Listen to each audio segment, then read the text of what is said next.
Party on, GMP fans! In honor of John Wick Chapter 2, we're doing a most bodacious Keanu Reeves classic today. The 1990s classic, Johnny Mnemonic! Welcome to Popcorn Talk, featuring movie discussion, news, and interviews. Popcorn Talk. We talk movies. And now, here's Popcorn Talk's Guilty Movie Pleasure. Wow! Oh, yes, ladies and gentlemen, boys and girls, children of all ages. Today we're talking the Keanu classic. I mispronounced in the intro. Gianni. I accidentally I melded Keanu and Johnny together somehow. Mm-hmm. You almost just did it again. And I when said describing I said Gianni. I said Johnny Mnemonic. No, it's Johnny Mnemonic.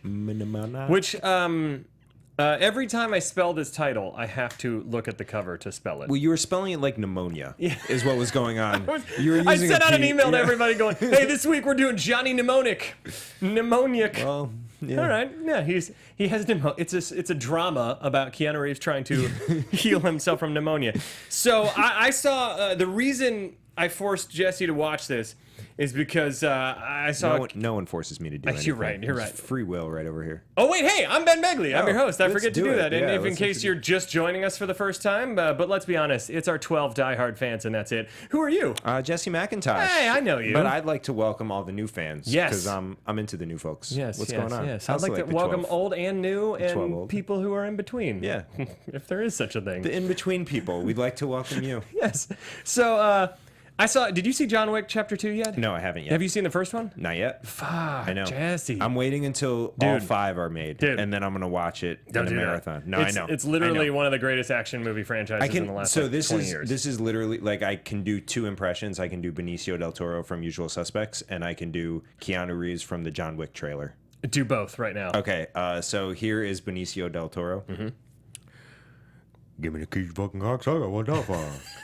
That's Benicio del Toro. It was a little deeper than his voice. Yeah, I know. Well, that was my twist on it. And then here, it's more like, give me the fucking keys, you fucking cocksucker. What the fuck? Give me the fucking key, you fucking cocksucker. What the fuck? Why do you sound like Buffalo Bill from Silence of the Lambs meets? It morphed a little bit. It's been a while since I did And you're Keanu? it. But so here's my Keanu from the John Wick trailer. Yeah. I'm thinking I'm back. Pretty good. Not bad, right? I liked it. Not bad. People keep asking me if I'm back. Yeah, I'm thinking I'm back. Now, here's the thing. I am not going to bash Keanu at all, because I actually, in this movie, yes, because it's ridiculous, but it's not necessarily his fault. But man, he is fucking awesome as John Wick. John Wick is the perfect vehicle for Keanu. He plays this strong, stoic, silent type. He doesn't have a ton of dialogue, but when he does, he's still badass. He's not like... I actually think Keanu Reeves has grown into being a really good actor for what he does. Yeah, so... And I think that there's a lot of emotional shit behind John Wick that I think back then just maybe he didn't have the chutzpah for it or whatever, Do you think know? between the shooting of Johnny Mnemonic and John Wick, he adopted a dog? I think so. And I think that was what like happened. the main thing? It opened him up. But man, I'm telling you, if you haven't seen John Wick Chapter 2, first off, see the first one if you haven't. You're insane if you haven't. Yeah. But John Wick Chapter Look at 2, me. I didn't think they could top the first one, but they easily matched it and even went a slight bar above it because they expand the world of John Wick. But we're not talking about that today. We're talking about Johnny Mnemonic. And I had seen this on VHS back in the day.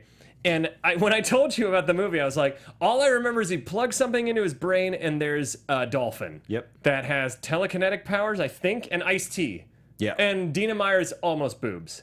You almost see Dina Meyer's boobs.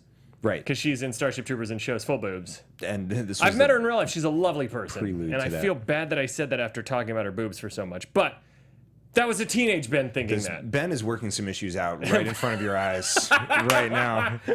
So And we're fielding questions for Ben.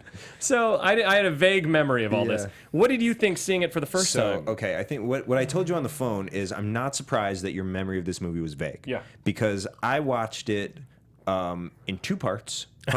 Part 1 Sunday night, part 2 Where'd you Monday stop? night. Right in the middle when she has her like freak out Yeah. and he's taking her like he's knocking on the door to get her to the doctor. Henry Rollins. Yep. So that's when I stopped. It was right at the midpoint. And I in this moment have sort of a vague memory of like specifics of the movie. Like it wasn't. A lot of it was sort of fuzzy, and like the actual plot mechanisms were kind of. It's just one thing loosely leads to the. It's just like it's very loose, and we gotta get this out of my brain. All right, I need this fucking memory stuff out of my brain. Yeah, so that I was for sure about. Yeah, and then all of the other things they spoke in such like fake specifics and didn't explain it that I was like, well, I guess. This is the language of the, and I'm First just off, like missed the boat a little bit. The opening title crawl of what's happening in this world. Yeah, I had to read it 3 times and I still don't know what it all means. Right. Like, because it's just so many facts they throw at you. They're like, at the second decade of the 20th century or the 21st whatever century, corporations rule the world. And a new disease, what is it called? This is like a major plot thing, and I think I took a photo of it because it was so much to try. Oh, here's a little taste of it. Yeah, please read it. Corporations rule. The world is threatened by a new plague, NAS, not to be confused with Nas, the rapper. The rapper. Nerve attenuation syndrome, fatal, epidemic. Its cause and cure unknown. Though this part of it is blocked out by a lot of white light. I can't read it, but something. And then there's the low techs. A resistance movement risen from the streets. Hackers, data pirates, guerrilla fighters in the info wars. So there's info wars? The corporations defend themselves. They hire the Yakuza, and that's where I cut it off.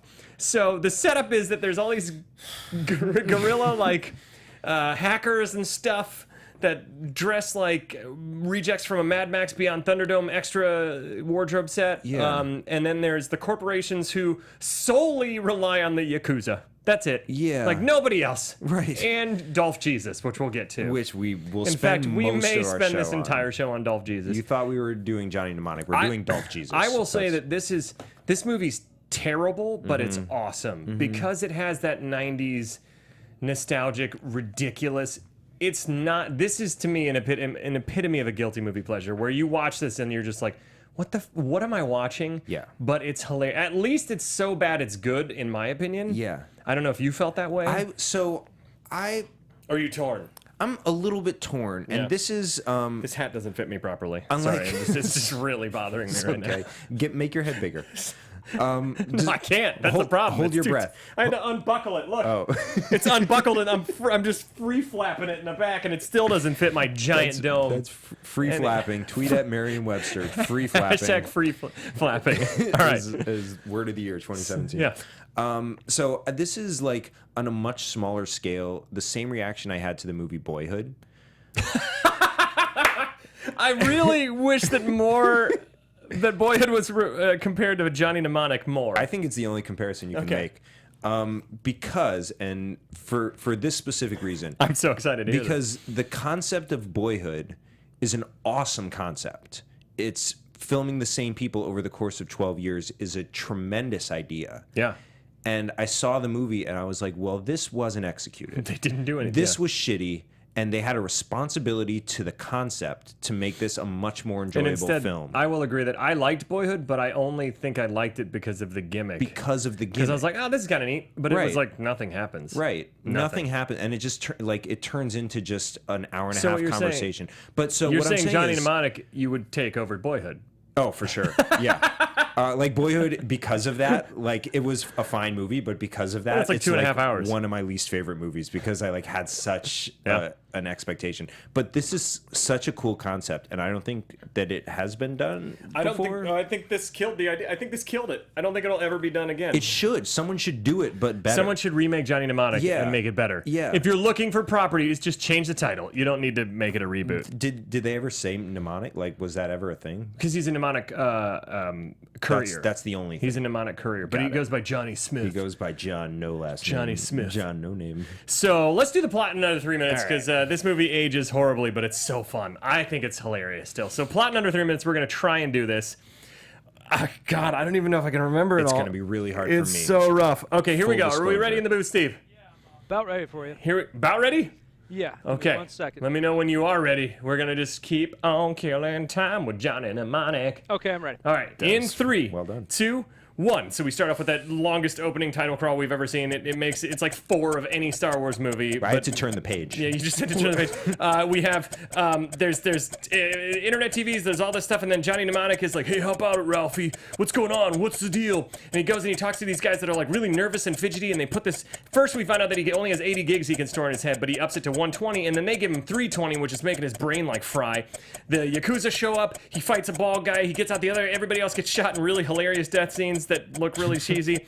And then he goes and he's trying to figure out what to do next. And his head starts hurting, and he's getting all these flashes and visions and stuff.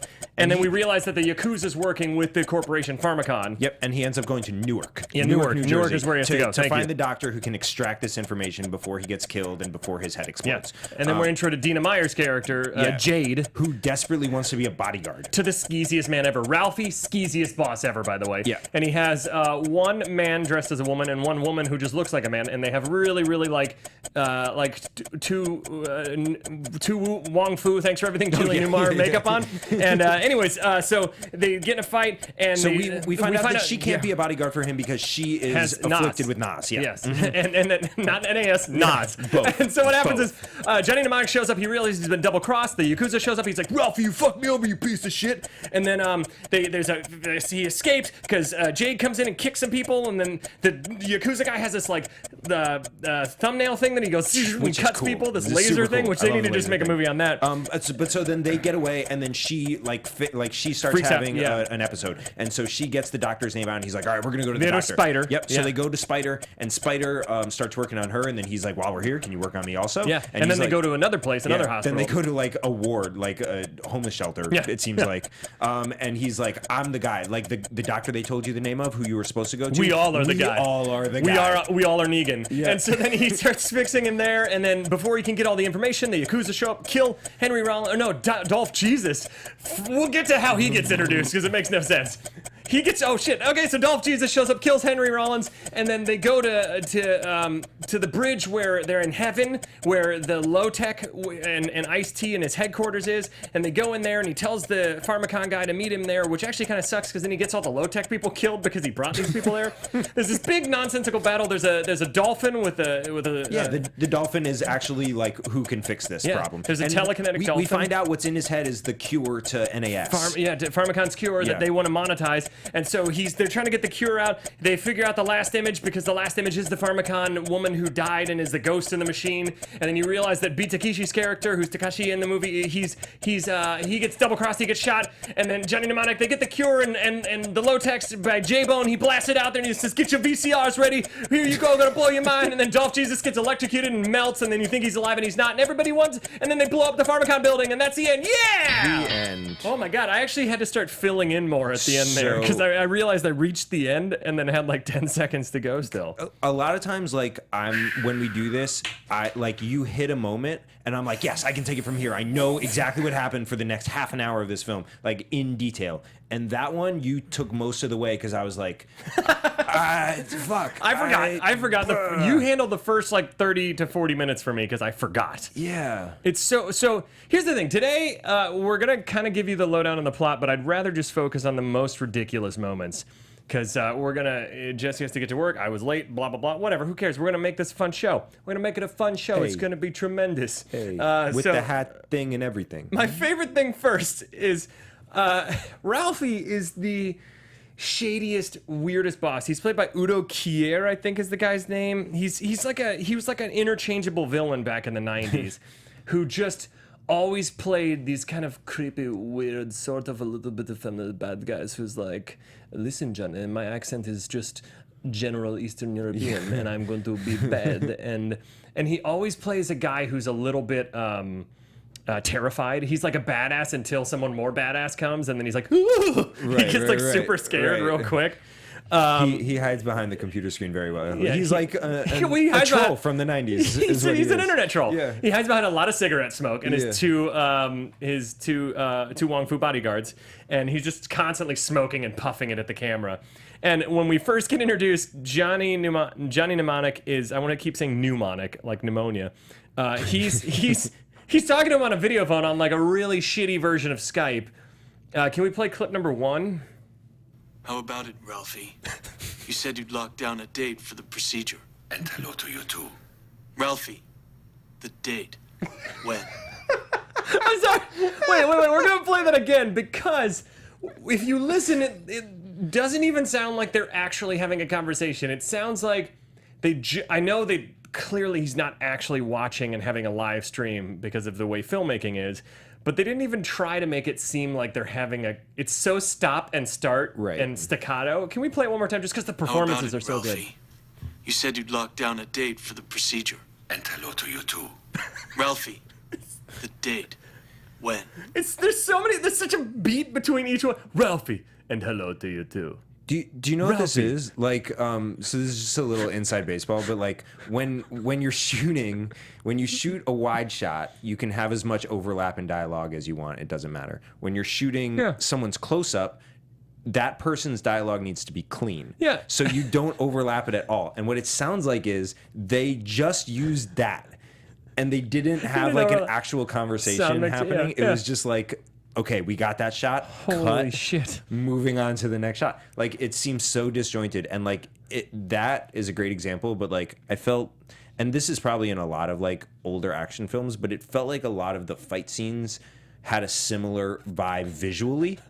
Like it was just it was not streamlined at all. It was just this was before I was gonna say that this is before like the John Woos of the world or people that shot action well. No, actually it wasn't, because in the 80s there's awesome action scenes and Die Hard's awesome. Yeah. You just had to have the right director. Yeah. But there was this kind of generic way of shooting action where if you didn't have someone who had style and a pacing to it, it just looks like bad community theater, wide shots. That was the vibe I got. I was like, this feels like a student film. It looks like a college play, yeah, like a fight scene from Romeo and Juliet in college. Yeah, that's what it looks like. But so he ends up going to Beijing to get this information loaded in, and I love how when he shows up, there's this huge riot going on, and he just walks out super calm, like, "Oh, it's a riot, no big deal."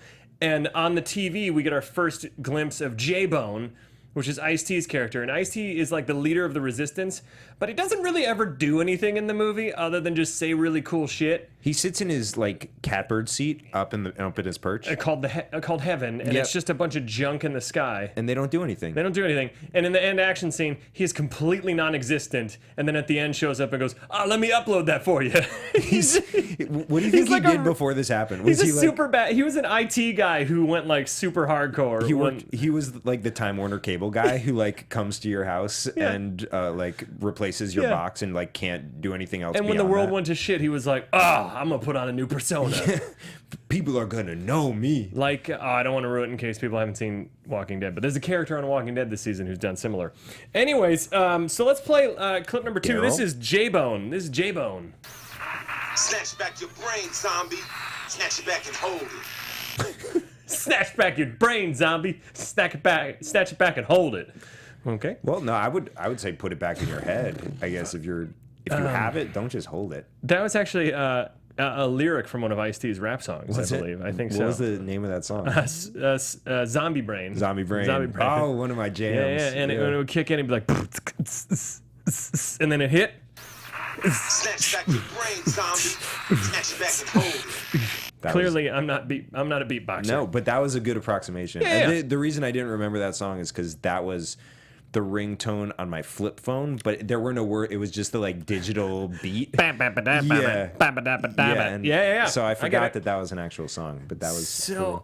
I love the fact that he has 80 gigs of memory in his brain, and he can up it to 160. And the first thing they say is, the thing gives him a warning, like, if you go above this, it could cause cerebral bleeding and you will die. And it's like, okay, so just don't do that. Right. And then the first thing he shows up to the room, he's like, how much do you need us to carry? How much do you need me to carry? And they're like, 320 gigabytes. And he's like, I have enough space. Done. It's like, what? Dude. You actually don't. Like, there's exactly one thing I know about you, and it's that you don't have enough space for this. And it seems like if he already doubled it and he was already risking, and they said if you go at all above 160... Right. Then he doubles it again. Right.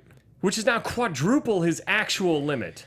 And what are the repercussions? It starts bleeding out. Apparently, there's leakage of some sort. There's leakage immediately. Like, there's a small leak in his nose. But then, like, he's pretty okay. Like he has It works for the plot whenever he needs it to happen, so that they have to move to the next place. He has like an issue where he like has severe headaches. It seems like, but like if for real you did that, then like I think your brain would just explode. I think so. Yeah, like immediately, right? Like if I try and put more than what I have on my phone, it just says no. No. I think it would just stop at a certain. Where did it go? Right, exactly. If you That's only what I'm have saying. 160 gigabytes, where did the other 160 You don't. go? There's not more space when there's a can't- space capacity. It's physically impossible. That's like, so. This movie is flawed from the beginning. It's like the Mitch Hedberg joke where he says, like, I had a 2-in-1 shampoo, which is a bullshit term because one's not big enough to hold two.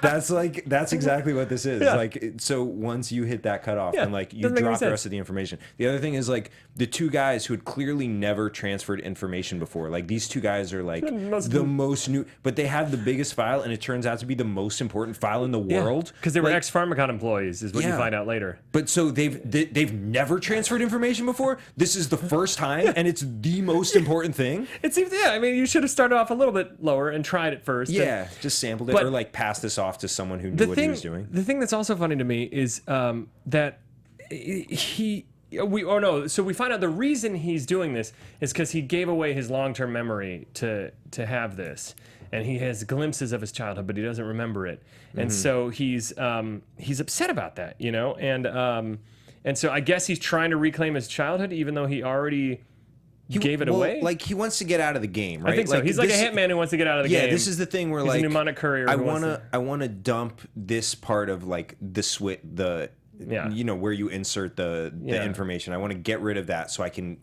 get What's he my gonna- memory back. What's he gonna do then, though? Because he clearly doesn't have enough money to do the procedure. So how's he gonna? Right, and he has He's- that big monologue towards the end where he's like, "I want room service." Yeah. In fact, while we're at it, why don't we play clip number 10? I want room service.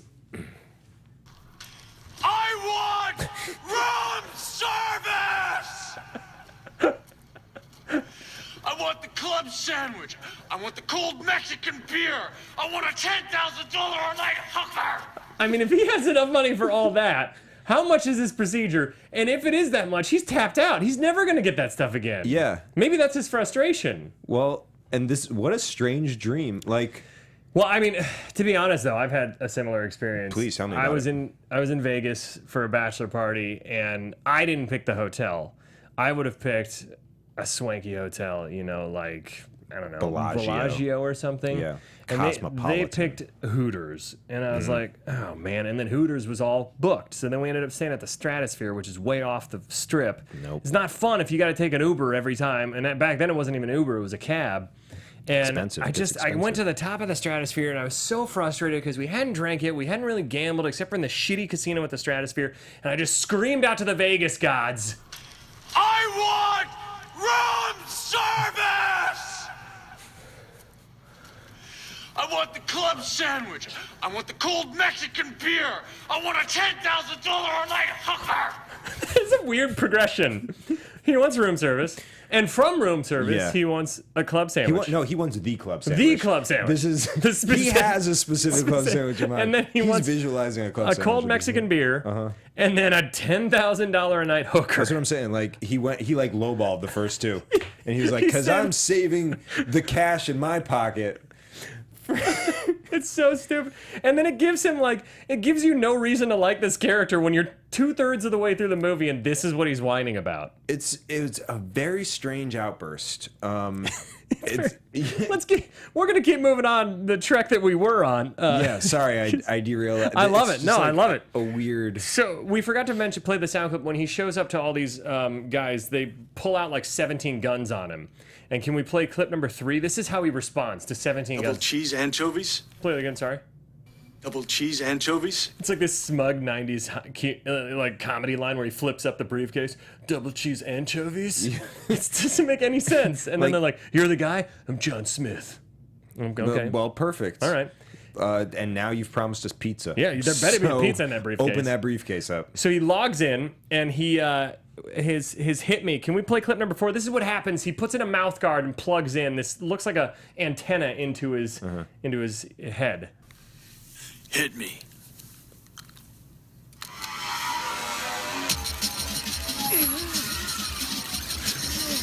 And then it sounds really painful from then on out. Yeah. Like, it's super painful. I mean, because he's getting quadruple what his brain can take. I get, but like even in the beginning, like even the amount that he could take, he's like in an electric shock. Like he puts the mouth guard. There's in, no and build he's like, to it. No, it's just like all of a sudden he's like freaking out. That it's crazy. That was the original sound from Fight Club.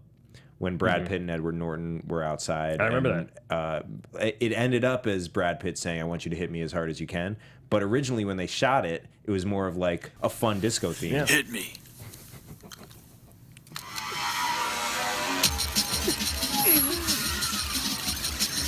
So good. So, can we talk about how then he escapes by putting on a wig and a beret and these amazing glasses, and he just walks out like a French painter or something. It's super weird. Yeah. Doesn't make any sense. He gets out and it doesn't make any sense as a disguise, and also like it doesn't make any sense where he got that from. Yeah, and it also doesn't make sense why the Yakuza show up if you find out the Yakuza are working for Ralphie. Why didn't they just wait till he went to Newark and do it there instead of jump the gun and try and do it here? And also the like main guy who's I think the bald dude. No, well I think the main dude with the laser. Yeah, with the laser. He's like he has a thumbnail that looks like a giant Coke nail made of metal and a shark tooth. Yeah, and he pulls it. And it brings like out this like fishing line, laser but it's fishing line laser. that like cuts people. But so he's like engaged with someone who's already down at that point, and he sees Keanu Reeves run away, and he looks at two of his guys, and he's like, "Get him." It's like, but that's the guy. That's the guy. Like you are the guy, and he's the guy. Get the guy. You go after the guy. Don't get the henchman to You tell do it. your henchman to watch this person. Yes. It's ridiculous. It's bad organization. So then Keanu's pissed off, and he gets in the car, and he talks to Ralphie again. Can we play clip number 5? Just what's the deal here? Johnny boy. Johnny boy my ass, what's the fucking score here? I mean, the shit's getting intense, you know? And he goes to Newark, and that's when Well, we're... you know what's crazy? Like, before you move on from that, I was 2 years ago during the Super Bowl. I was caught in traffic, and I was desperately trying to get to a Super Bowl party. Yeah. And I like wanted to know what was happening, and my phone had died. Yeah. And so I rolled down the window, and people are in the other car, and I was like, "Hey, And they're can you listening check to it your on the phone?" radio, right? They're on the radio. I was like, and I yelled at them. I was like, Just what's the deal here? Johnny boy. Johnny boy my ass, what's the fucking score here? You're like, don't call "Yeah, me Johnny boy. you don't know me. You don't know me. That's what I should have It's said. Jesse boy, if it's anything. If you're gonna be patronizing more accurately. So there's a lot of things that happen where he goes to Ice-T's warehouse. Ice-T, by the way, has an anarchy symbol tattooed on his forehead, like a Manson thing. Right. Because that means he's badass. And a lot of war paint. Yeah, there doesn't seem to be any government, so like I don't know what he's. No, and he has like these 2 bumbling idiots guarding, which we'll get to. Yeah. But so we get introduced to Jade, where she wants to be a bodyguard, but she has Nas. She's inflicted by Nas, and they show up and. What's the next part that I actually really like? This is so hard to figure out what's going on. So they show up and they find out he's been double crossed, and they're gonna chop his head off and put it in a cryogenic freezer thing and get the information that way. Which, why don't they just destroy it if they don't want the cure? Yeah. They don't want the cure because they're making more money off of treating it. So just destroy his head. Just destroy it. But they wanted, I think, to like eventually sell it to the highest bidder once they're like, all right, we've killed enough people. Maybe they're like they want to freeze his head because they're interested in the memories that he does have. And they're like, yeah, we don't care about the cure, but we want that like small portion of your brain that like That's what it is. remembers your 20s. That's it. I love that it says, by the way, it says Internet 2020, and I posted a screen grab of that, and I love how the internet looks in this movie, how it's just like this weird, like cyberscape of building. Like back in the 90s did this all the time, like hackers did it too, where they're like, all right, we're gonna hack the mainframe. And then it's like, it looks like you're going into a Virtua Boy. Yeah. And it doesn't make any sense. It's just random 3D images that make absolutely no sense. Here's my question about the past predicting the future. Yeah. Like, no one was visionary enough to be like, what if technology just turns into like actual images that we can see? Like, I think they just didn't have the technology to do it because it's... to even conceive of it, because they were like everything was text based, and I get that like a lot of their projection is still based in text, but like in this one, he's moving through images. Yeah, but all of the images are like his hacking things are amazing. Yeah. Like, no, I gotta reach for that. And instead of like just being like boop and bring it forward, he actually has to go like he lunges. Yeah, he has to like physically it has experience a physical distance from him instead of just being like, yep. a distance and weight. Yeah. It's so weird. These are all virtual things, but like so in the mind of someone who can The Lawnmower Man, that's a good example. Yeah. Yeah. who can conceive of like a visual technology and image-based technology, like they still could not conceive of like sharp images. I think the issue is the limitations of CGI at the time is more than anything. But I want to get into so Johnny, after he escapes, and there's this, and by the way, Ralphie gets killed hilariously because he escapes, and then the dude with the Yakuza with the fishing wire goes shoo, and then Ralphie's sitting there and he has cuts here, and then they just show a close-up of clearly a dummy, and it splits like spam, like spam out of a container. It's like, and he's dead, and it's amazing. It's one I remembered that death scene when it happened. I was like, yes, I remember that. And then Johnny's pissed off because he's like, I got rid of my long-term memory, and Jade, Dina Meyer's character, is trying to like get some info out of him. Can we play clip number 7 because it doesn't go well. I needed the space for the job. Well, you got parents and stuff? You got parents and stuff? You know what? It's weird.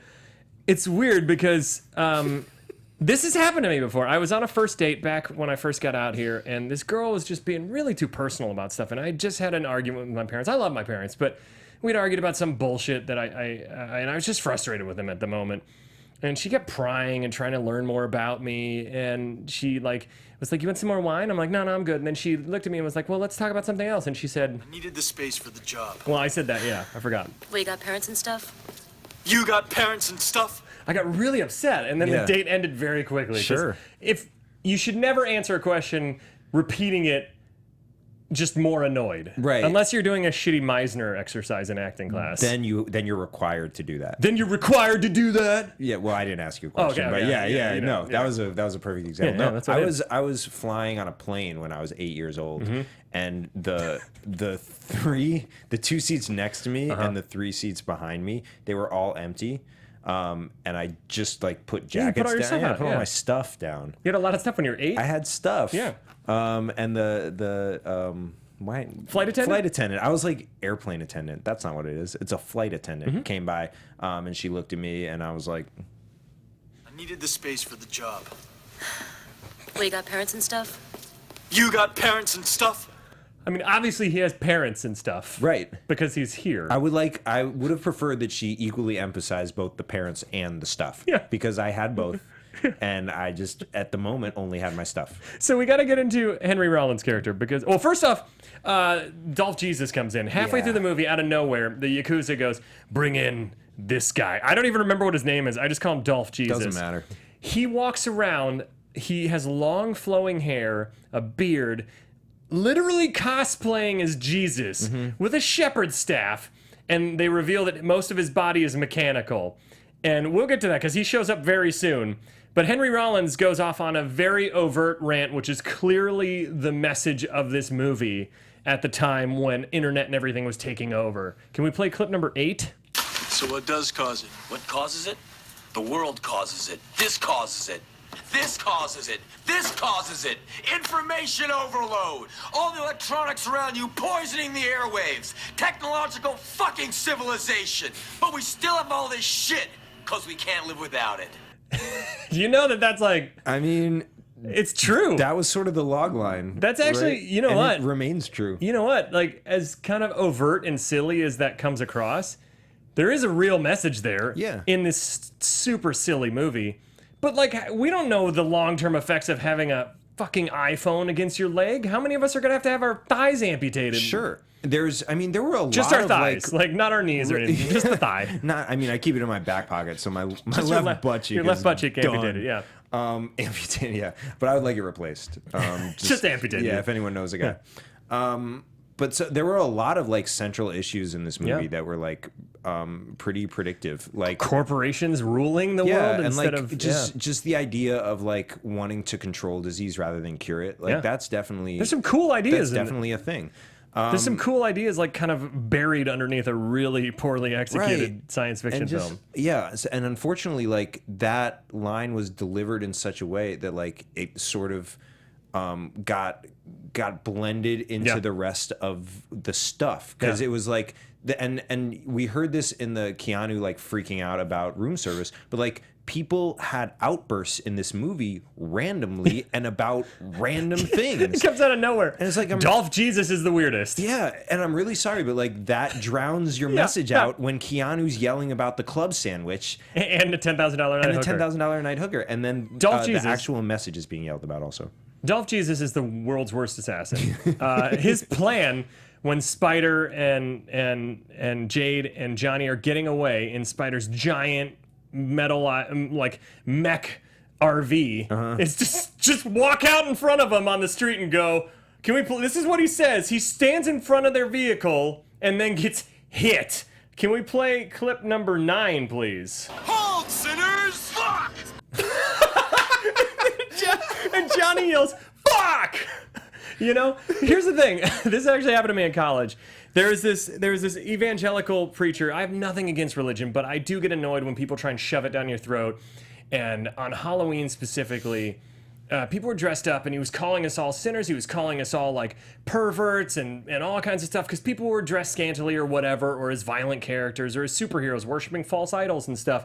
And we were trying to sneak by him because one of our friends was dressed as Jesus, and another one was dressed as a priest with the pedophile joke costume. Yep. And I was like, we're going to be in trouble. And we walked by, and he saw us out of the corner of his eyes, and he yelled, Hold, sinners! and I said, Fuck! So that's crazy that you met that guy also, Yeah. because this same guy at college, there was like rumors of this big orgy that was happening. yeah. And there was one guy who was yelling out orders for the orgy doers, and this guy showed up, and they were both trying to instruct the orgiers. Yeah. And so the exchange went like this. Hold, sinners! Fuck! And it was just such a mixed message that Yeah. the orgy party just ended. Yeah, the orgy It was party was super like, sad. who do we listen to? Do we hold or do we fuck? I don't know. I forgot to grab the sound clip, but there's the two bumbling idiots. So we'll fast forward to what happens is that Henry Rollins ends up getting killed. They can't get. They just keep not being able to get the information out of his head. Right. And then they end up at. He calls the Pharmacon guy, who ends up being Beat Takeshi's character, Takahashi in the movie, and says, "Hey, meet me here," which is at the Low-Tech's base. So everybody that dies and all the explosions that happen is because Johnny Mnemonic brought them there. But so what happens is Spider gets killed by Dolph Jesus, and he actually stigmatas everybody. He stabs them through the hand and crucifies everyone before he kills them. Yep. It's the most overt, nonsensical bad guy out there. Johnny Mnemonic goes to the bridge. He's freaking out about room service. And then, and then right after that, the two bumbling idiots up there. There's this guy. He's up there. I forgot to get the sound clip, but he's kind of talking like this, and he's like, "Listen, man, I don't even care what her disability is. I think we should get together." And it's just such a weird. It's like kind of Adam Sandler-y. Yeah, it's weird. It's like Little Nicky or something, Yeah. talking about trying to get with a girl that has some kind of thing. It's unclear what she's. Don't know what it is. It's mildly offensive. Probably not. It's You know probably what I not. mean? Maybe that's probably not. You're right. Yeah. So he's like, "Oh, I'm gonna mess with him and I'm gonna drop this car on him," and then he trips and actually drops a car that actual in car. midair blows up and crashes down. And he's like, "What the fuck is happening?" Yeah. And then they go to heaven, Right. Not literal heaven. But so they've set up a situation where Yeah. they are living above the In rest junk, of the world yeah. in junk, but they have the capability, I guess, to drop cars Yeah, they gather it and bring it up, and then like bring it scavengers, back up. Yeah. like an Oliver Twist thing with They have scavengers. just the one that they can drive and they're like, "Oh, we gotta go get our car." They gotta go back down and get it. And we find out that they're here to meet a man we think named Jones. And then they show up, and Jones is a dolphin, and they explain it, but I quickly forgot. The dolphin. It's like sound waves. Yeah, it was Something to do using with its sound waves, and that's how it can locate.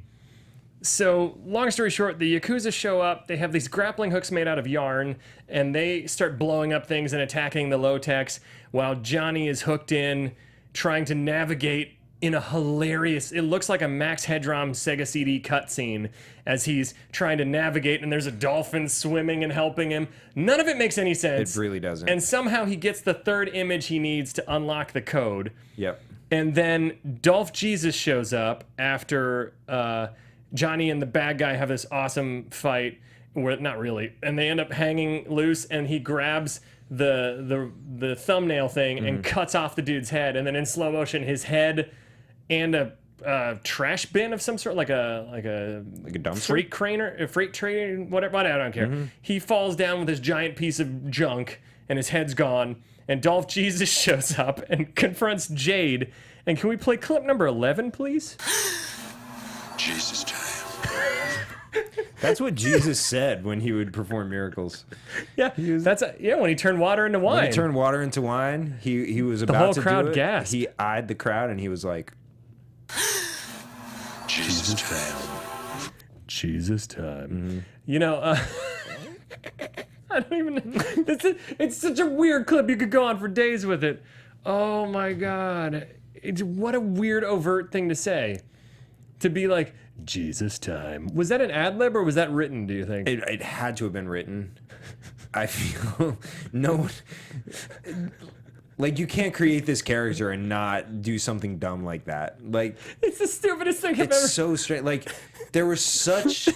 I used the word disorganized earlier to describe like the actual organization of what was happening, but like the structure of the villains and the plot mechanisms and the points that they hit along the way was so disorganized. Like, it was a movie about technology, and the hero that they were ultimately trying to find was a dolphin. Yeah.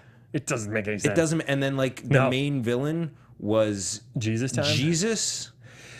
Maybe they're doing a religious satire there. Here's the thing. It was incomprehensible. Did I ever tell you about the Christian Boys to Men group I was in? No. We were like a Christian R&B band, and we sang specifically like Christian-friendly lovemaking songs. So Wait Till Marriage songs, where it's like, yeah, girl, I'm gonna put a ring on that. We're going to get married. We're going to wait till we can consummate it in the eyes of God. You know, and how we described consummating our marriage in the eyes of God was Jesus time. That's so crazy. That's super weird. That you had a Christian Boys to Men group, because I was in a Jewish Boys to No Men way. group. But we had a much smaller and more specific fan base. So in order to reach out to the rest of the country, we did have to do a few multi or cross religious songs. And in order to signal the people that we were moving on to our Christian based songs, we leaned into the mic and we were like, Jesus time. okay, because we didn't know how else to describe what we were doing. I could go on for this forever. We only have a few minutes left, but I want to talk about Dolph Lundgren. When he gets killed, somehow Jade aims this satellite dish that looks like one of those shitty toys you had as a kid to try and listen across the street to your neighbors, the spy toys. And it starts like making his skin explode, and then that doesn't kill him. He's like hobbling off, and then he gets 2 electric wires and he gets electrocuted, and it melts his flesh to the point where he's a skeleton. But this scream is from when he first starts getting... Now, mind you, his skin is exploding, so he should be in more pain. And it's a pretty casual scream. Can we play clip number 12?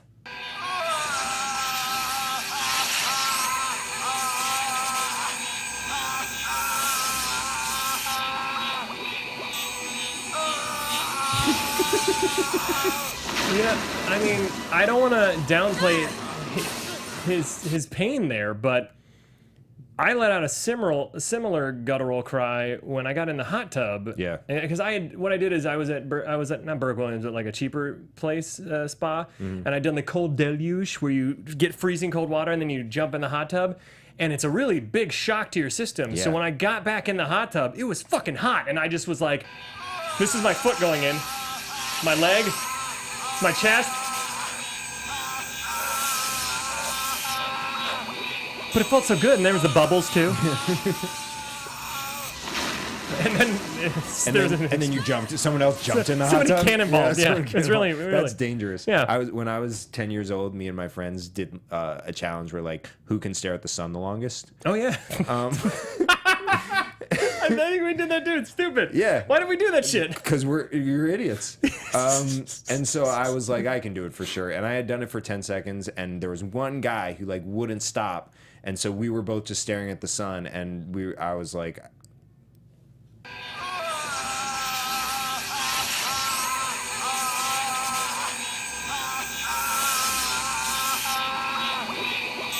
Your eyes started melting. That was that bubble. yeah.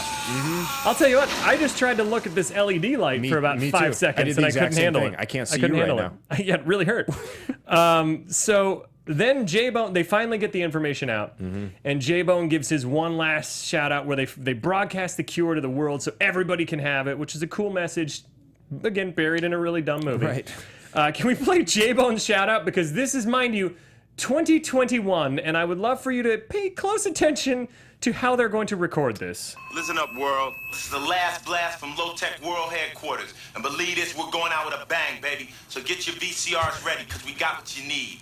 Get those VCRs. Get your VCRs ready, because we got what you need. That's such an amazing, like, they didn't have anything else. Like, just some weird, specific, futuristic device they Just could have say called it. recording device. Yeah, it's... Just so you can cover your bases. Oh, little known fact, this won a... I didn't know this was an award. It won I knew the Razzie. Keanu won a Razzie for Best Worst Actor. And there's also Well-deserved. an award show back in the day called Stinker's Bad Movie Awards. And this got Best What Were They Thinking and Why award. Well, it's shocking to hear that award show has not persisted through the years.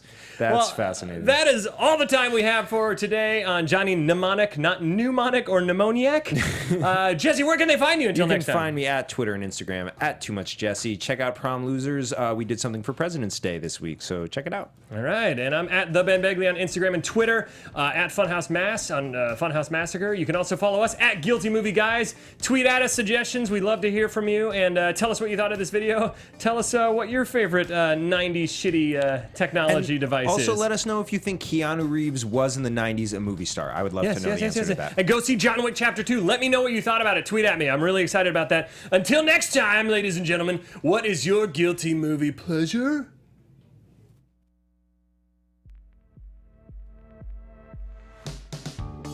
From producers Maria Menounos, Kevin Undergaro, Phil Svitek, and the entire Popcorn Talk Network, we would like to thank you for tuning in. For questions or comments, be sure to visit popcorntalk.com.